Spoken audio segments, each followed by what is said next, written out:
That's my fault. I'm so worried about losing the streaming signal. Well, if you're watching the video, you've been watching us talk, and it's been some really good stuff, right, guys? Really, it's been about sound down. Yeah. It's anyway, it's my fault. I didn't turn the mic on. So anyway, we're talking about overcoming denial, and it's been really good stuff. I'm sorry it had to be, I guess you needed to be here in person, but you not. So you can good now. read my lips, okay? And so anyway, you don't have to now. We got sound, according to Willie. So. Anyway, where was I? Okay. Oh yeah. Was on number was this is what we're talking about. We've talked about just a little recap. We talked about overcoming denial. We talked about denial, what denial is, and then we talked about what overcoming is. That's what we're talking about right now. And we've hit from minimizing to honesty seeing. Number 2 to from blaming to owning, owning your own stuff. Say that this is mine. Number 3, and this is where we're at, and we just went through it, but we'll go ahead and say it again. From numbing, you have to feel. You have to allow yourself to feel. You have to stop avoiding the grief. You have to the regret, the anger. You have to let that surface so that you can deal with it. Because if you don't go ahead and deal with it, if you just keep it suppressed or repressed, and that causes you to be depressed, that you then you are usually pushed around by that stuff, consciously or unconsciously. Does that make sense? Okay. And all that ties in with what we talked about last week about constructive sorrow. You remember constructive sorrow. There's destructive sorrow and there's constructive sorrow. And we're talking about, yes, we have some sorrow, but we need to allow it to be constructive instead of destructive, okay? Number 4, from isolation to connect, from isolation to connection. So we have to make that move instead of wanting, because we make the selection consciously and unconsciously, probably some of both, maybe some unconsciously, but probably a lot more consciously in my mind. But denial, this is a good one, denial thrives in secrecy, right? Yeah. And truth grows in relationship. See, relationship means you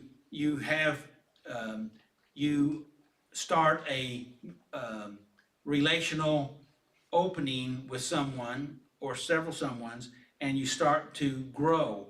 And as you grow and develop that relationship, that space opens up with each other, and you have a greater connection.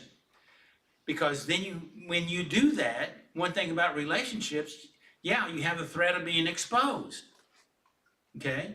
But if you don't do that, then you're isolated, and you feel shut off, and you have put yourself in a place of not being able to deal with your stuff, because we cannot heal alone. I don't like saying that, even though it's true, but it's true. I don't like it. I like it better than I used to, okay? Because I know it's, I go back to Willie's statement earlier, which you out there in internet land didn't hear because it was a really good statement, about reality, accepting reality the way that it is. And denial doesn't want to accept reality. And numbing out is a way of trying to turn that off. So, all right, let's go to number 5 here, and that was from control to surrender. We're talking about overcoming. What overcoming means, we're coming to the place that it's not just admitting that we're wrong, we have to move from trying to control everything, what's going on around us, miles out ahead of us, all around us, how we do on control. If I can control everything, then I don't have to be worried about nothing. But the trouble is, we already know we can't control everything. In fact, what can we control too much of anything? Well, yes, there is one thing we control, is our response to every stimuli, everything that comes into us. We get to choose our response to that. But what comes, we're not in control of that. But we are in charge of controlling our response to that. I know I've said that twice, right? Important things I say 3 times. The reason why I do that is because that's what they do. That's how they do it in the Bible. So we cannot control what comes our way. All we can do is control our response to it. And depending on how we respond to it is either healthy or unhealthy. It's either constructive or destructive, kind of like we was talking about last week. So you stop managing appearances and start pursuing healing. I put that in orange in case you're looking at it. Okay, well, I spent about half of my time muted, but let me go down to this right here, and that is the spiritual layer. And there's some other good stuff in between there, but on our paperwork, this overcoming denial is really about coming into the light, okay? It lines up with the principle of John 8:32, and that is the truth sets you free.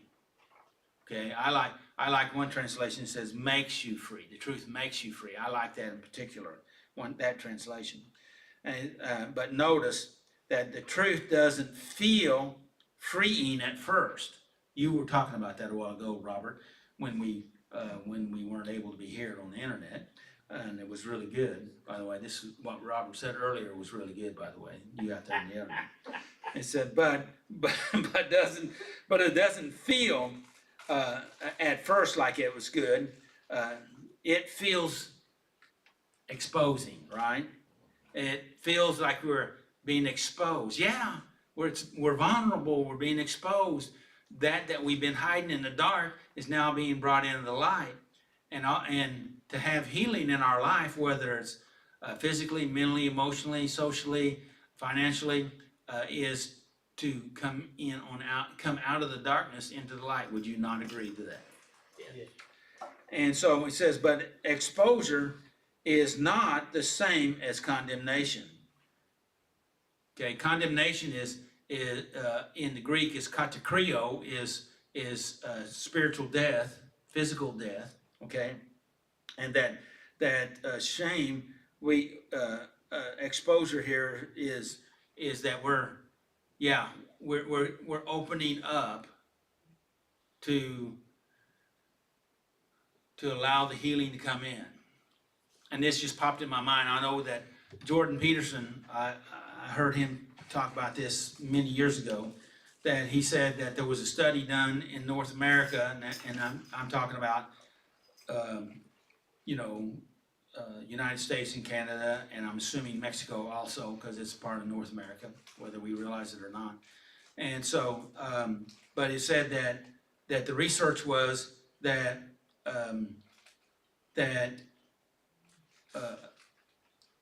they researched people that had pets, and that if they took their pet to a vet, and they gave the pet certain medicines, antibiotics, whatever, the owner would see to it would take all of their medicine the way the veterinarian prescribed. But not their own. They very rarely took their medication the way it was prescribed. Normally they don't take it, or they don't take it all the way through, or whatever. But they'd do it for the pet, but they wouldn't do it for themselves. I wonder what that says. What does that mean? Anybody have any idea what that means? We kind of have an idea what that means, right? So, so, let's see, so, exposure is inviting. God says, bring that here. That's kind of sounds like what he said to Adam and Eve. Where are you? Here I am. You know, I'm looking for you. He says, let's deal with it together. And he did deal with them together, and he wants to deal with all of our stuff together if we allow him, if we'll come to him, instead of run and hide and like our long distance mother and father, Adam and Eve. All right, so I'm gonna have to quit, but how does step 5 connect with overcoming denial? How does it connect? And step 5, actually, step 5 is where overcoming denial becomes real, not just theology. Okay? It becomes real to us. And step 5 is where I already read that. Step 5, you don't just recognize the truth. Okay, step 5, you don't just recognize truth. You speak it, own it, and share it. And that's exactly what denial has been trying to prevent all along. What do you think about that? It's true. You can do step 4 and still hide. I like this. I did extra highlight on my sheet. It's not on your sheet. You can do step 4 and hide, but step 5 removes the last place denial can live. If we do step 5 correctly, and that is we admit to God, ourselves, and another human being the exact nature of our wrong. What do you think about that? Gotta do it. We don't got to, but it's in our best interest, right? And it's not going to be good for us if we don't. And there's some more stuff in here, but I've gone way over time, so. All right. Any quick comments from anybody before I have Willie read the steps? Thanks, everyone. Am I sorry? I'm sorry that I didn't turn the mic on early. I'm just gonna lip read them. Okay. You're gonna move your lips, Yeah. but not make any noise. Is that what you're trying to say? How y'all doing this evening? Good. Step 1, we admitted that we were powerless over our problems and that our lives have become unmanageable. Step 2, we came to believe that a power greater than ourselves could restore us to sanity. Step 3, we made a decision to turn our wills and our lives over to the care of God. Step 4, we made a searching and fearless moral inventory of ourselves. Step 5, we admit to God, to ourselves, and to another human being the exact nature of our wrongs. Step 6, we were entirely ready to have God remove these defects of character. 7, we humbly ask God to remove our shortcomings. 8, we made a list of all persons we had harmed and became willing to make amends to them all. 9, we made direct amends to such people whenever possible, except when to do so would injure them or others. Step 10, we continued to take personal inventory and we were wrong, promptly admit it. Step 11, we sought through prayer and meditation to improve our conscious contact with God, praying only for knowledge of His will for us and the power to carry it out. Step 12, having a spiritual awakening as a result of these steps, we tried to carry this message to others and practice these principles in all our affairs. Going back to step 5, where we are tonight, we admit to God, to ourselves, and another human being the exact nature of our wrongs. Thanks, Willie. Thank you, Willie.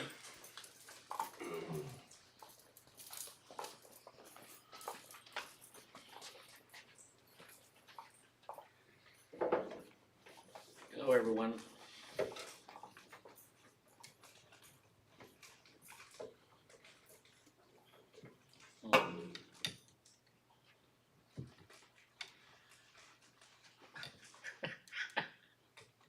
Are you okay? Yeah. All right, the Bible reading tonight is from Genesis 38, 1 through 30, story of Judah and Tamar, his daughter-in-law. Let me just go right into it. Or do you have questions? I have a question to start off with. Yeah, I got it marked here. What are your what are you hoping God might do in here for you today? Well, I hope that God will help me continue to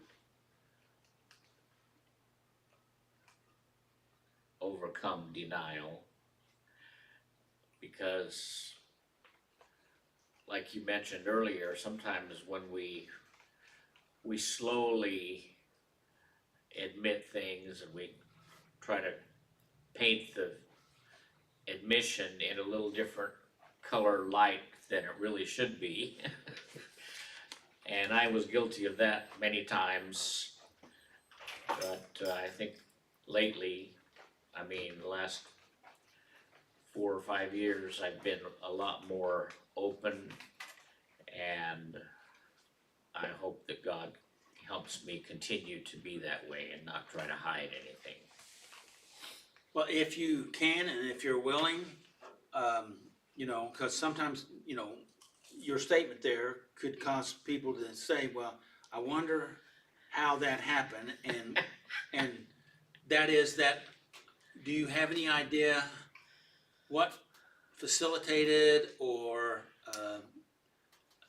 you know, helped you to come to the place where you were a little, your terminology was that you were a little more open in the last 4 or 5 years? You want to talk about that?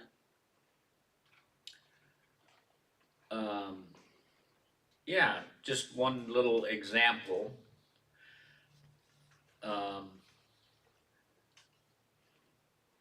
I became a habitual liar to the point where I would lie when it wasn't necessary, just because I guess I needed the practice. I don't know why I did it. But recently I found Wait a minute. You said you were a pretty good liar, and I guess you don't know why, maybe you need to practice in it, but evidently you had enough practice, was you was pretty good at it. So it must have been another reason, but we don't have to talk about that. I just thought I'd point that out, though. Yeah, well, You can if you want, but you don't have to. I mean, it was just like there was no reason to lie.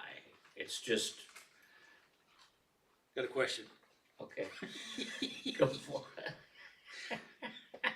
How does that statement tie into what our topic is tonight? Denial and overcoming denial. How does lying tie into that? Because denial is a lie. It's not only a lie, it's just it can be just withholding the truth is denial.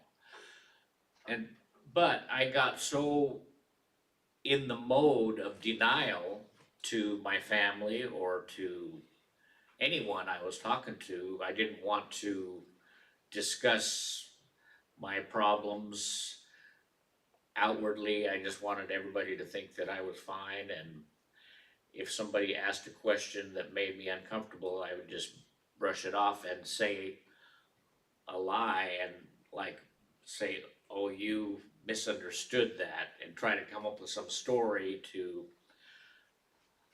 make them believe it, I guess. And that kind of ties in with that statement about controlling things, right? Sure. So lie could be part of that control mechanism, Absolutely. okay?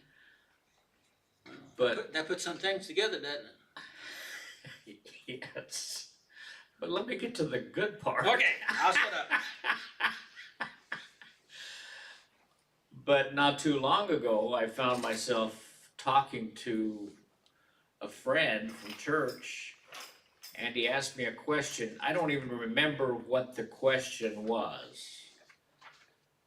But the first thing that came to my mind was something that wasn't the truth. I was gonna tell him a lie, which I didn't, there was no reason to do it. But my mind is becoming clearer to where I recognized that, and I stopped myself and I said, and I told the truth. And he said, "Oh, okay, that makes sense." And I wish I could remember what it was about, because that might make it a more interesting story. It might, but But the the fact point is very pertinent. That's good. You know. Yeah, the point is, I recognized that I was about to lie like I used to do all the time, and I'm really trying not to do that anymore. I don't lie. In fact, somebody called me out not too long ago, but in fact it was Garth. I told him that I rang his doorbell 10 times trying to get his attention, and he didn't answer the door, and then a few days later he said, "And you lied to me. You did not ring my doorbell 10 times." And so, yes, that was true. I did not ring his doorbell 10 times, but it felt like it because I rang it several times. So the point is that I'm trying to make is embellishing the truth, not saying the whole truth. That's all part of denial. And we've got to be truthful for us to get better. That's good. That's good. Can I ask you a question about your story? Yes. Why? I think I know the answer, and I think you probably do too. The question is, why do you think your brain came up with a lie instead of the truth so quickly? A habit. There you go. And just the age-old pattern of trying to make myself look better than I really am.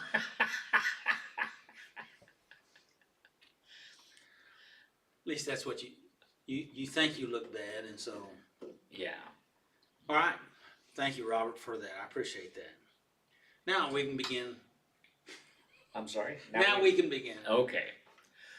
Overcoming denial.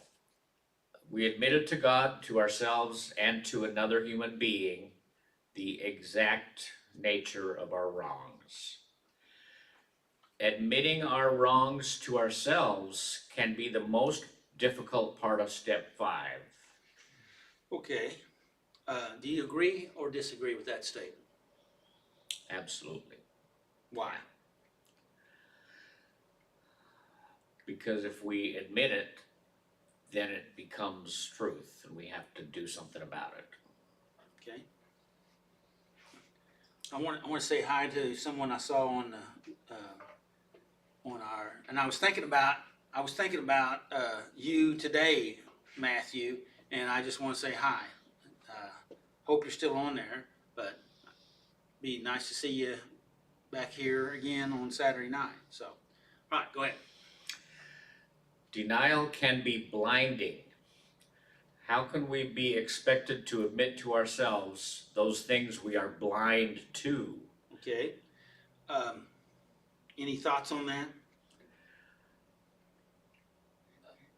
Well, yes. I think denial makes us blind. I think deep down we really know, Good. but denial is putting it off and just trying to make it less painful, you know, we just don't wanna deal with it.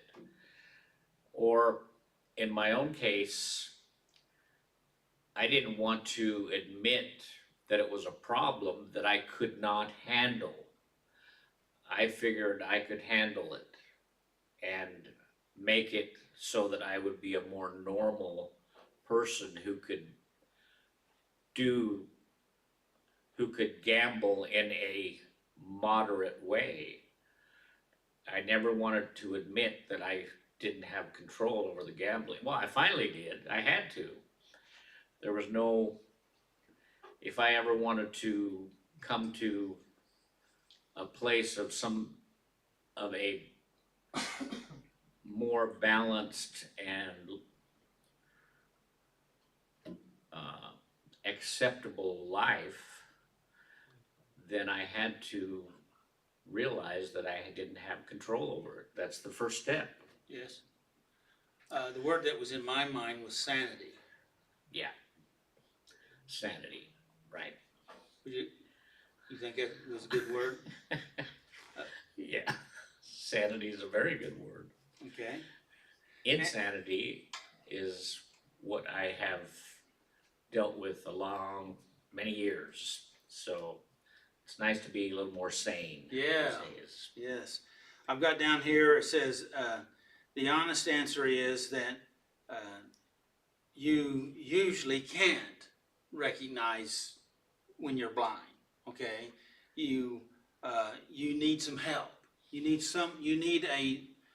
another perspective, whether it's, well, if we go back to step 5 and listen to what it says that we should do, and that is that we admit to God, ourselves, and another human being.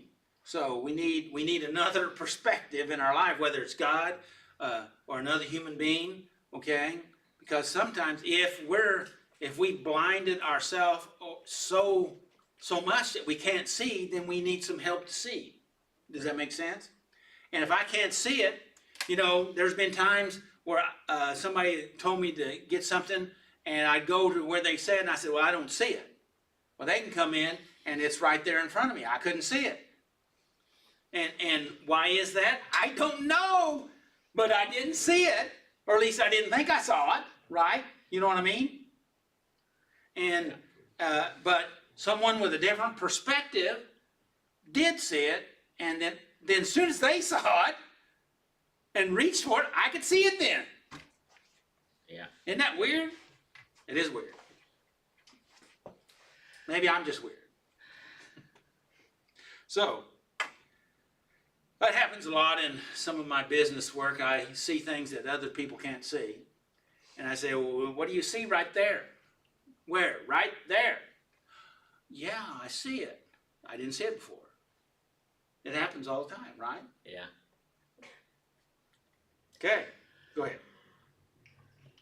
All right, the question was, how can we be expected to admit to ourselves the things we are blind to? Mhm. Here's a clue that can help us.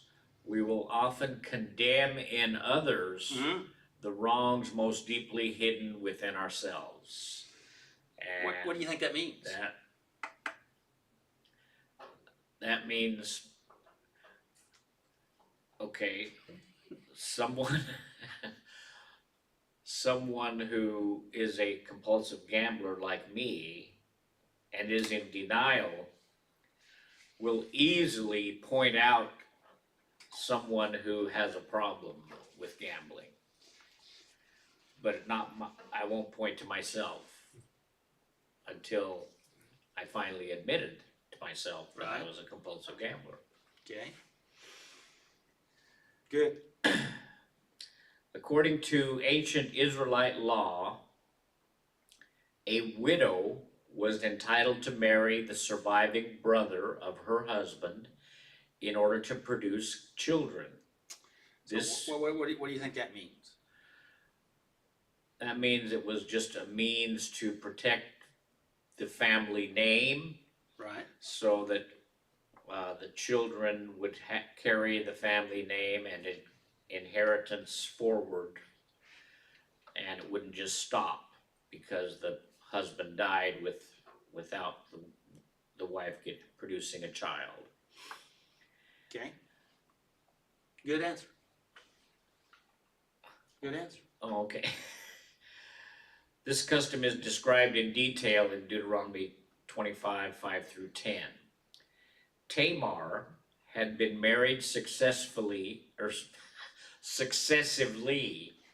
not successfully, but successively, She was married, but it didn't work out too good. yeah, to 2 brothers who died without giving her children. Her father-in-law Judah promised to give her his youngest son also, but he never did. This left her alone and destitute. In an effort to protect herself, she disguised herself as a prostitute and became pregnant by Judah himself. And she kept his identification seal, which he had given her as a pledge for payment. This is out of Genesis 38, Yeah. 1 through 23. Go ahead. When Judah heard that Tamar was pregnant and unmarried, he demanded her execution. That was out of Genesis 38, 25 through 26. Yeah. Go ahead. But as they were taking her out to kill her, she sent this message to her father-in-law Judah. The man who owns these things made me pregnant. Look closely. Whose seal and cord and walking stick are these? Judah recognized them immediately and said, she is more righteous than I am. What do you think all this means or tells us? It means he was quick to point out the fault of Tamar, Good point. but he was at fault as well because he made her a promise to give her the youngest son to try to keep the family name going, but he didn't live up to that promise. Yes. So in desperation, she took steps that she probably shouldn't have, but she ended up getting pregnant. And then Judah, not knowing that that child was his, demanded that she be executed because she was pregnant and unmarried. And so when she pointed out that says, hey, take a look at this, and it might jog your memory, he immediately recognized that and came out of his denial and said, she's more righteous than I am. So he stopped the execution, I believe. Yes, he did. And it said, and it never slept with her again. Yeah. And, and by the way, Tamar and her first son there, actually, it was twins, but the elder of it was in the lineage of Jesus. So Tamar, which was not a Jew, but married a Jew, and then did this. And by the way, this is in where you had Jacob, which was the deceiver. He deceived, of course. He got Abraham was too. It's carried on down the line, and what we do is done to us, and that's what happened here, right? Yeah. And so how does? Let me get back to the question I have down here. It says, how does this apply to your life or our life? The story. Any thoughts? I think we just gotta be truthful. We gotta admit when we're wrong and take steps to right the wrong, take steps to at least not do the wrong again, and life will turn out much better when we live by means of truth. Okay. And my next question here that I've got written down is, how does this story connect with denial? Which you may have already touched on there. Yeah. Well, Judah was in denial. Hmm. He probably did not want to admit that he had slept with his own daughter-in-law. Maybe he didn't realize that at the time because she dressed herself up as a prostitute. Right, he didn't know who she was. you Yeah. know. But once he did realize it, then he did the right thing and admitted and took care of things. You know, I just had this strange thought. He was hiding and avoiding and denying, but he had enough character that he did go ahead and say, she's more righteous than I am. You know, that's, I don't know, something about that. I mean, okay, let's say it this way, and you can correct me if you disagree with it. I mean, he wasn't all bad. I mean, he did some bad stuff, but finally when his blindness was revealed to him because she said, look, this is your stuff. You're the man, okay? Kind of reminds me of on King David. You're the man, that did this, then he could see. What do you think about that? Yep, it's freeing. When we're honest and truthful with ourselves and with others, then even though we may not realize it immediately, we will see the benefits and the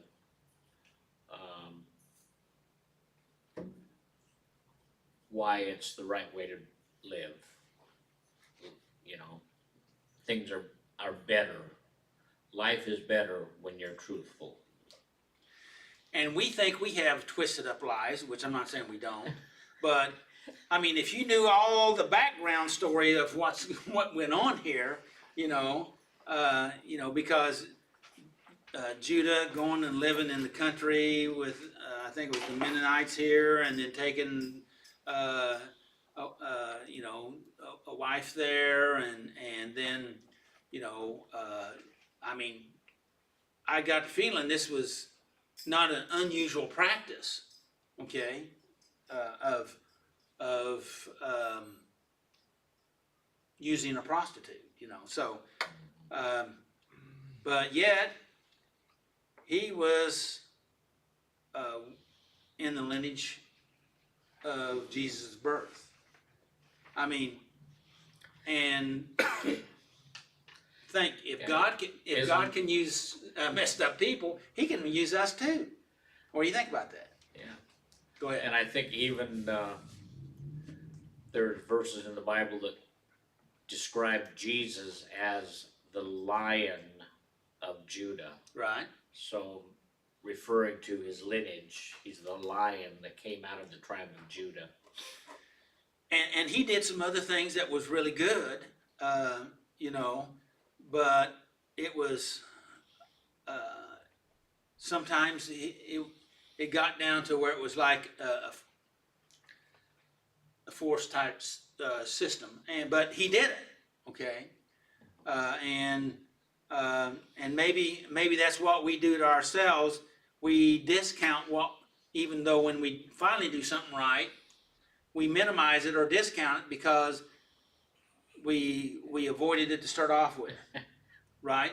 Does that make sense? Yep. But fact of it is, God knows how to take us from where we are to where He wants us to be, and it's a process. Yeah. And I know our humanness is, and I did it myself, and I've done it multiple times, but I remember this one time in particular, and I refer to it from time to time. I was driving down the road, and I was so disgusted with myself, I finally said, God, just rip it all out of me. Right? Rip it out of me.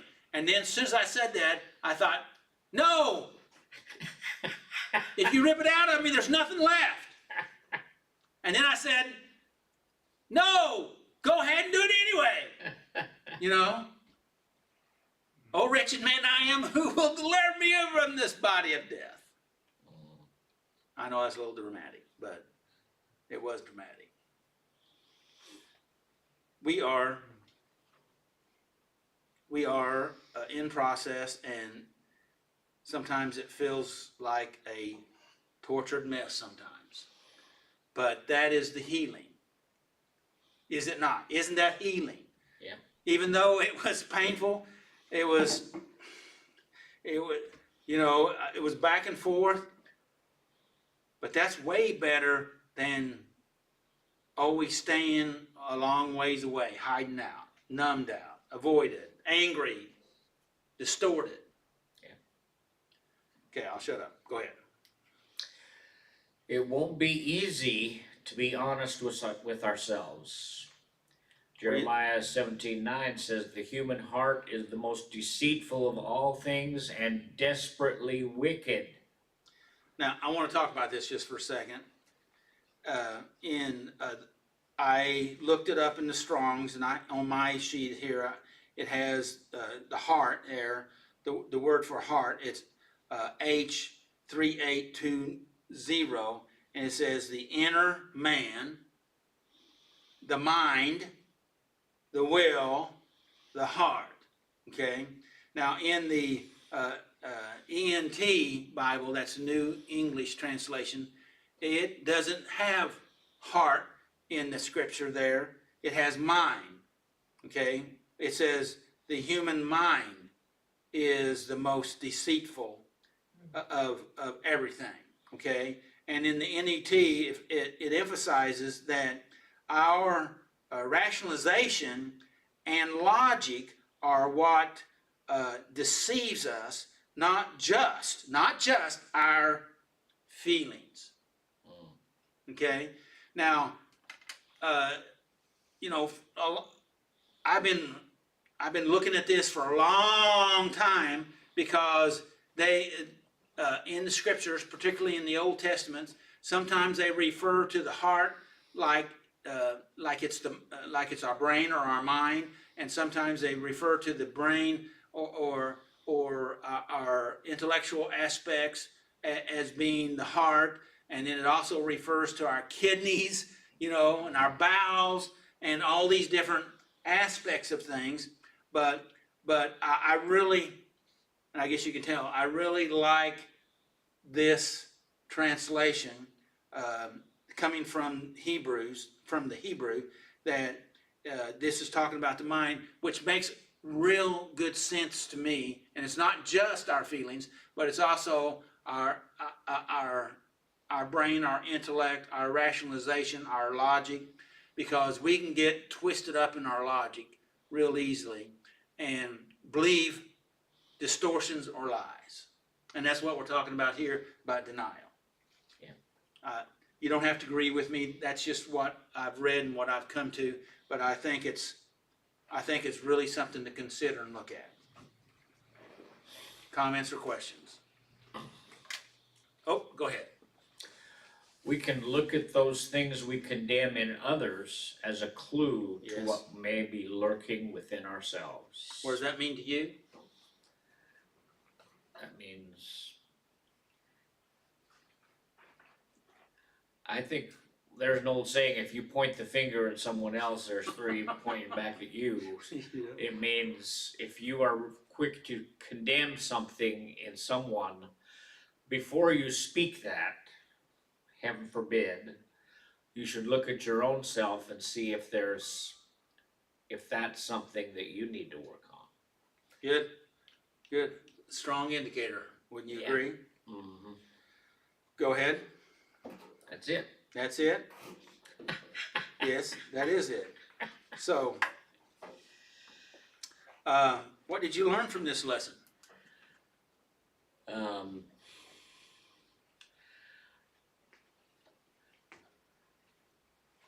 I think I need to constantly remind myself not to be in denial. I need to always make sure that I'm speaking the truth. I need to always make sure that I am not speaking partial truths. I need to always make sure I'm not embellishing the truth. Because denial was a big, big problem for me. So, may I ask a question about that, your statements there? Yeah, Are you sure? I may not answer, but you can ask. Why? Because See, that's a real big question, right? And it's so important.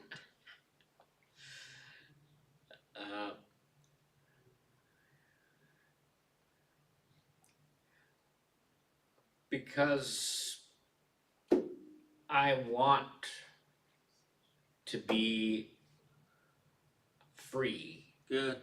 I want God to bless me. I Yeah. want to do what God wants me to do and what He put me on earth to do. Good. So for all of that to happen, I have to be truthful. I can't deny the truth. Good. Good. And if we deny the truth, then what are we in? We are in prison. We're trapped. We're in prison. We're trapped. Deception, distortion, Guilt and shame, everything. and all of it. Okay. Very good. And what's your takeaway tonight? Takeaway is we've all heard about the queen of denial. Well, I don't want to be the king of denial. Thank you. All Appreciate it. So, Lori. Doug. So, you picked this topic, right? No, I don't think I did. No, I did. You did? I thought Lori did, so I didn't ask you that question. So, Robert, why did you pick this topic? Because it was a big one. It was is. a big one in my life, Yes. and I'm sure that most everyone has dealt with at least some denial. I dealt with a lot of denial. So it was appropriate for me. Well, thank you for picking that topic. And you did a great job. Even when I asked you some hard questions. Yes, you did, but that's what makes us get better. Good. All right. And you have some interesting questions. Yes. Find the receipt. So- Probably belongs to you eventually. Yeah, it does. Willie leaves his litter around. Do what? Willie leaves his litter around. Yeah, well, that's not litter. I'm used to picking up his litter. Okay. Question 1. What am I avoiding in step 4 by delaying step 5?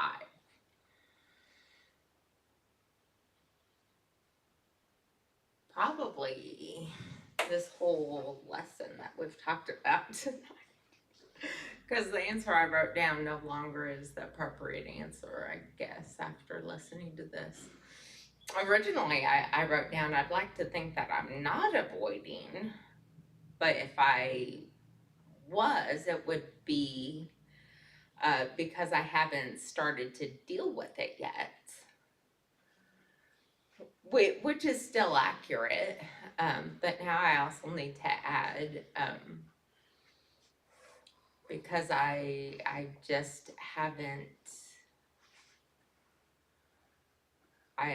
probably because I've just denied that it exists and don't want to see it after this lesson. So that's what I've also learned. Remember that for here in a couple of minutes when you ask me that, because I probably won't remember that either. Okay. Okay, Well, congratulations. thank you, Okay. I think.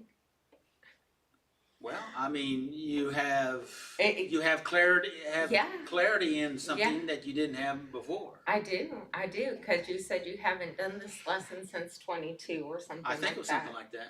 Yeah, and that's before my time, so this is a new lesson to me. I mean, it's been in the book, but nobody selected it, you know. so- Right. I mean, I'd done it before, but, you know, anyway. Yeah, this is a new one. I haven't done this one. So this is a new one to me. What is the exact nature of my wrongs as listed in step 4? I'm gonna pass on that one. I'm not ready to quite go there on video documentation. Well, I have a thought. go ahead. Yes. So, when I did step 4, it was really hard. I think it's one of the hardest steps. But I was kind of vague. So I just listed lying, stealing, you know, that kind of thing, Right. as some of the problems and wrongs that I've done. Then I get to step 5 and I'm supposed to, That don't cut it no more. I don't cut it no more. I gotta get specific. Uh, And first of all, to myself, you know, and like, it's just eye-opening when you, like I was saying before about lying. I tried to list all the lies I've told, and I couldn't, you know, I mean, it became so second nature that I couldn't even list them all down, and that's why I'm so determined that I don't want to lie at all, not even a little tiny lie. What's the point, you know? I don't want to do that. So the exact nature means you got to get specific. Yeah. Stealing has to be specific. What did I steal? How much? Blah blah blah. This and be more specific. but And- then, sorry, go ahead. And it's difficult. It's really hard work. Yeah. But you have to do it. Because once you do that and you just allow God into your lives, He wants to help you deal with it. And Absolutely. it takes a while, but the result is so unburdening and freeing that it's amazing. Yeah. I'm thinking, why did it take me 25 years to do that, you know? And I just lost out on so much of my life. You know, I still kick myself because of that. But I was in denial. You're right. What gets me is not necessarily what I did, but the underlying cause to make me want to do that. The why you did. Yeah, the lying, cheating, stealing, you know, all that. But the why, what caused me to do those things? That's the hard issues Well, that I'm working on. I don't have it on the fact sheet, but I have it on the bottom of my worksheet. Yeah, and that's where I read it. About simply put, the exact nature of our wrong means. Now, just what did you? It's not on anybody's information, but on mine. Not just what you did, but what was going on inside you that led you to do it, which is the why we're talking about. Mhm. Okay, why you did it. Okay, not just what you did, but why. That's, I mean, the being specific is important to help you to get to The why. the why. I mean, what is important But the why is even, is the most important, in my opinion. Well, in the process here, it goes on down, says, it moves beyond behavior into motive and pattern. I thought that statement pattern was really important because sometimes you can't see what you're doing, but you can identify the pattern. And I talk to a lot of people and I recognize the pattern.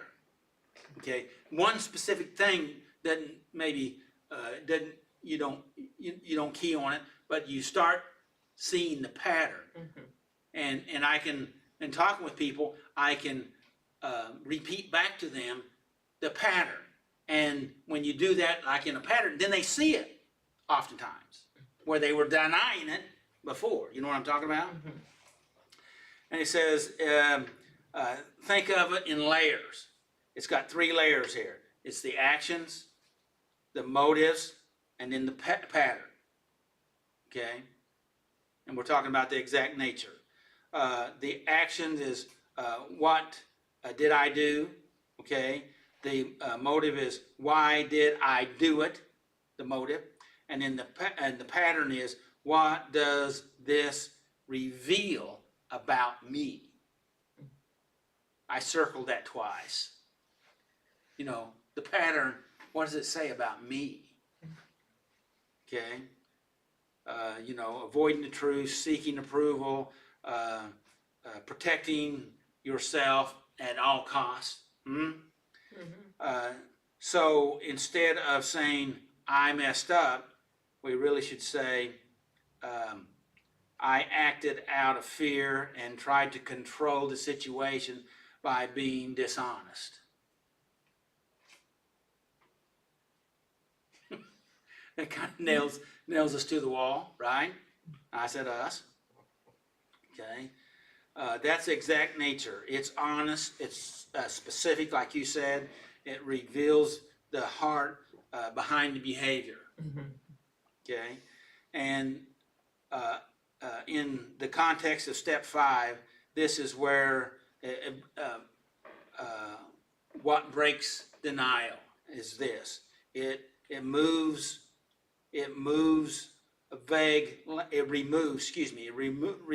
vague language. It exposes the root causes, and it brings truth into light where you can see it. And that's what produces real change, not just behavior management, okay, but we're talking about transformation at a level at our heart. That's a quick statement of exact nature of our wrong. And now I'm thinking I need to put this out so everybody can see it, so. I'll try to print up an extra sheet on this next week. How about that? Okay. Cause I read that off of what you sent me and that clicked with me more than just listing out every bad thing I did. Cause that makes me feel like a moldy piece of blue cheese that's been lost in the fridge, like yucky, and no one wants to take it and throw it away because then you actually have to touch it and smell it, and that's just gross. But the way you explained it and phrased it is like makes it make sense that yeah, I did something bad because I was in a bad spot doesn't make it any more right. Wrong is still wrong. It doesn't let me off the hook. And it doesn't really justify it. But phrasing it that way just helps. Good. Somehow it just helps. Helps me heal. Well, instead of just being a victim or being blamed, it helps you to be able to deal with it. And that's what we want to do, is try to deal with our Yeah. stuff. Yeah. Instead of just feeling bad, Right. in my opinion. Right. And when I was reading it, it clicked and it made sense.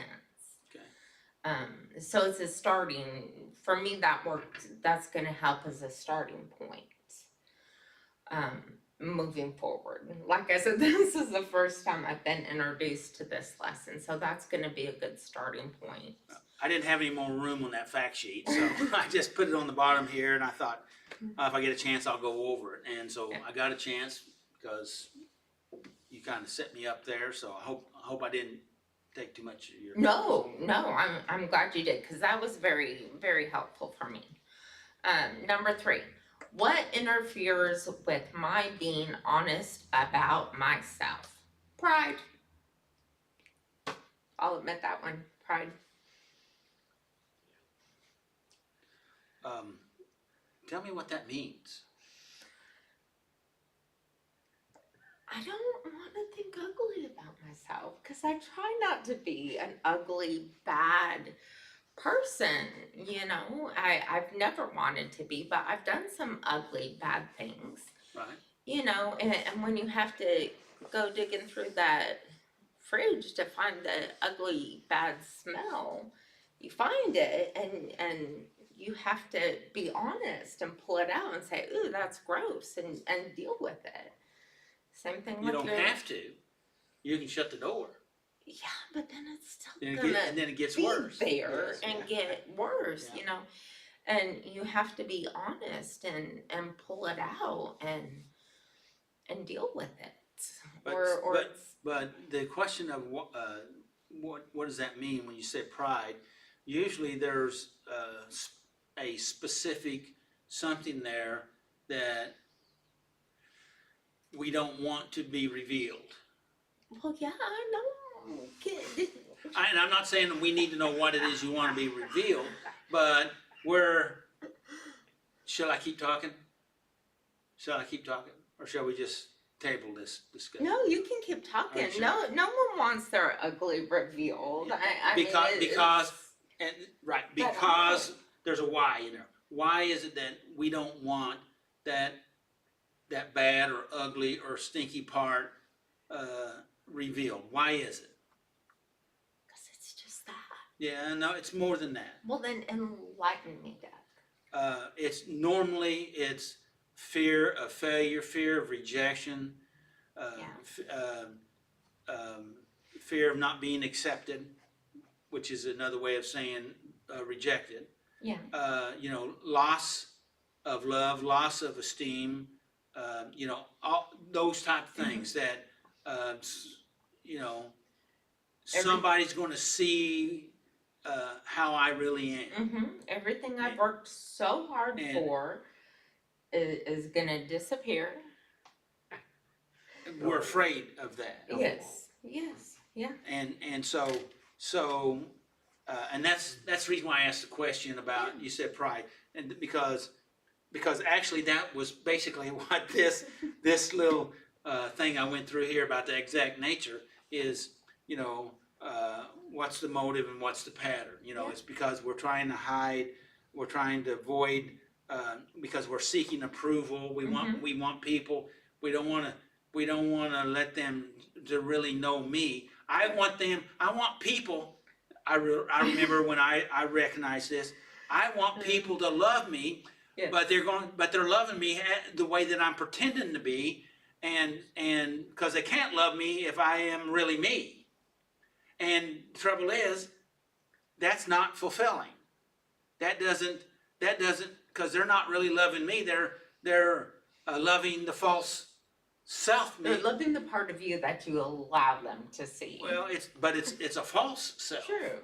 It's what I'm pretending to be, because Not we grow. really false, just the Well, part that you're allowing them to see. Well, I mean, well, could be, but to it's me, still you, it's I just pretended. guarded. I didn't know anything other than to pretend to be what I wanted to be, and that's not what I was, True. because I get wasn't that. there. Yeah. And so I couldn't let anybody know me, so I just pretended to be me because I thought that was the way you're supposed to do it. Because I learned you gotta fake it till you make it, but that's living a lie. Mhm. Okay, and I realized I'm not going to get to where I wanna be, living the lie of faking it till you make it. Which may sound really strange, but, and and then if you love me and me's what the faker that you, so you don't really know me, you just know the one I'm pretending to be, then it's not me. And that doesn't fill that void inside. I mean, it's better than maybe being rejected, but it's not still the honest, authentic, true self. It's not satisfying. Yeah. Was that too much stuff? Nope. Go ahead. I think that was it. Just those 3 questions. So, what did you learn from this lesson? What did I say earlier? This was a good lesson. I got lots of good nuggets. I mentioned them. I asked you to remind me what they were because I knew I wouldn't be able to remember them. You marked that spot. You marked that spot. We can always go back to tape and see. Yeah. But I did. I got lots out of this lesson. Lots of little nuggets to help me continue moving on, continue growing, Good. and continue to let God continue. Good. That's So, what about your takeaway? I gotta keep letting God continue. I gotta continue to let go of some more pride and just get out of God's way and let Him keep working. 'Cause my honest desire is to become the person God wants me, has planned for me. And that's only gonna happen when I let God have His full will and do what He desires me to do. And takes work, and just letting Him work in me and keep on doing. Well, coming and participating and giving the reflection and questions or the step lesson is, I think, a real big step in that putting yourself out there and actually exposing yourself to whatever level of being vulnerable, able to do. Because I don't want to force anybody to go past what they're ready and able to do, and because I don't want to. Force is not the answer to enable, to empower, to help growth. Is what I want, and I encourage people to do that, and not even forcing yourself. Encouraging yourself, challenging yourself, but I'd be real careful about overdriving or forcing yourself, in my opinion. Yes, sir. I just wanted to bring out this one point that we didn't get to on the paper. Yes. Step 5 says, admit to yourself, to God, and to another person. There's one here that says, step 5 introduces a witness. Someone hears you, and you are still accepted. Yes. Mm-hmm. That experience alone dismantles a huge layer of denial. Yes. So even though we have that pride, it's really hard for us to admit to someone else the exact nature of our wrongs. When we do that and they still accept us, in fact, when I did that, they said, it's amazing that you can say that, and I applaud you for doing that, and you're gonna be so much better for doing that. So they just encouraged me, and it made me feel so much better. And the fact that they didn't say, oh my God, I didn't realize you were that bad, I never wanna talk to you again, you know, that's what I thought might happen. But it didn't happen that way, and thank goodness, and thank God that it didn't, you know? So, And that's, and I circled that, of course, we didn't get to that, but it's really important. But that acceptance, but we gotta be careful, particularly in our earlier development process, that we are selective on who and how far we're able, that we do open up. right, And, because I'm thankful that whoever you talked with was good, it was a good pick. And because they accepted, they were open enough, me too. they were open enough to do that. And so that's very important, because there's been a lot of people that could get really overwhelmed and your negative perspective of yourself and self-rejection can be reinforced by people that don't get it. So anyway, congratulations, that's good, that's good. Anybody else got any comments about, or any questions for Lori, because she's got all the answers? Anybody want to share what this lesson meant to you, or what you learned out of it, or your particular takeaway? Anyone? You moved, Willie. You acted like you had something you want to say. Not really. I was going to, but I changed my mind. Well, you can always change it again, right? No, it's not gonna happen tonight.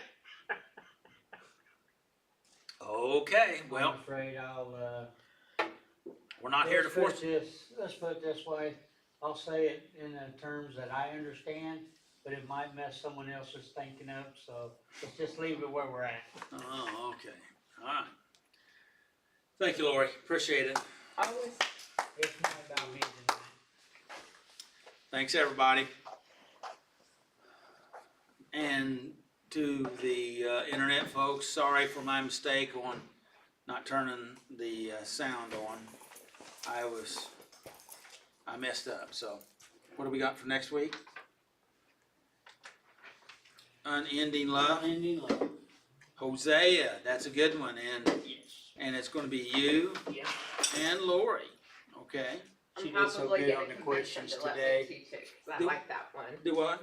I'm probably gonna convince him to let me teach it, cause I like that one. Okay, all right, well, whatever you guys come to. Do you wanna teach that one? I do, I've done a whole study on that book. Okay, swap them around, we're gonna do it the other way. All right, I'll change it. So, Unending Love next week, Yes.